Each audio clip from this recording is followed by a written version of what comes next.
Assalamualaikum warahmatullahi wabarakatuh. Perkenalkan, saya Akila Fadia dari kelas Konservasi Sumber Daya Kelautan dan Perikanan 01. Di sini saya akan menjawab soal yang telah dipaparkan oleh Bapak di classroom.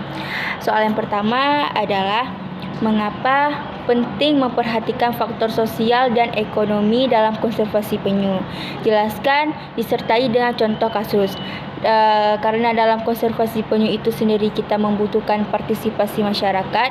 Jika dari masyarakatnya sendiri tidak paham tentang apa itu konservasi penyu, maka kegiatan tersebut tidak dapat berjalan dengan lancar. Faktor ekonomi penting dalam konservasi penyu ini penting dikarenakan masyarakat Indonesia itu sendiri masih banyak mengkonsumsi penyu tersebut.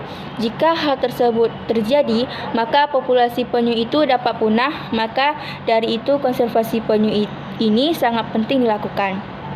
Kedua, bagaimana cara pihak IUCN menentukan status konservasi suatu organisme? Adakah kajian yang dilakukan sebelumnya? Jika ada, hal apa saja yang perlu diteliti? Jadi, IUCN itu sendiri didirikan pada tahun 1948 di Glen, Swiss. Awalnya, IUCN merupakan tempat orang-orang berkumpul untuk membicarakan konservasi keanekaragaman hayati. Siapa saja boleh ikut, baik negara, organisasi non-pemerintah, ahli-ahli, bahkan individu bisa ikut berkontribusi di sana. Diskusi awalnya yaitu terkait bagaimana menjaga sumber daya alam dari kepunahan. Diskusi tersebut berjalan untuk menentukan kategori sumber daya alam dengan melihat tingkat keterancamannya. Penentuan dasar kriterianya adalah populasi spesies yang kecil, tren penurunan jumlah spesies, dan distribusi spesies. Diskusi itu terus berkembang hingga penentuan kriterianya menjadi lebih rinci. Karena itu, mereka membuat daftar merah IUCN.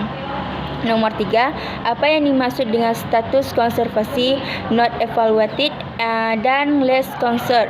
Mengapa status ini bisa match? Faktor apa saja yang mempengaruhinya? Jadi not evaluated ini adalah kategori status konservasi yang tidak dievaluasi berdasarkan kriteria IUCN. Sedangkan less concerned adalah kategori dari IUCN untuk spesies yang telah dievaluasi namun tidak masuk dalam kategori manapun.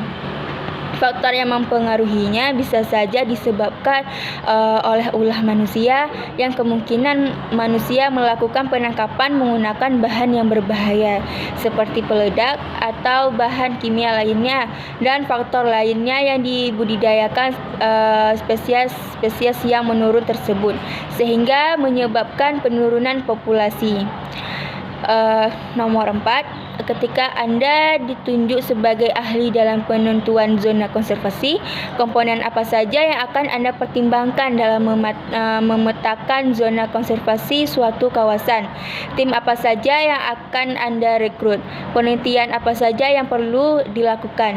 Jadi sebelumnya kita membuat sebuah tim atau penelitian, kita harus memahami pembagian zona yang ada seperti zona inti, zona pemanfaatan, zona rehabilitasi, dan zona lainnya. Dan tim yang akan kita rekrut adalah tim monitoring. Monitoring adalah atau pemantauan adalah kegiatan melihat proses pengelolaan kawasan yang menyesuaikannya dengan pencapaian tujuan pengelolaan berkelanjutan. Sedangkan evaluasi adalah proses pengambilan data di lapangan dan mengolah data tersebut. Penelitian yang akan dilakukan adalah kita tempat hidup dan berkembang biak satu jenis ikan tertentu yang perlu dilindungi dan dilestarikan. Kondisi lingkungan di sekitarnya mendukung upaya pengembangan perikanan berkelanjutan. Sekian video dari saya. Apabila ada salah kata saya mohon maaf. Saya ucapkan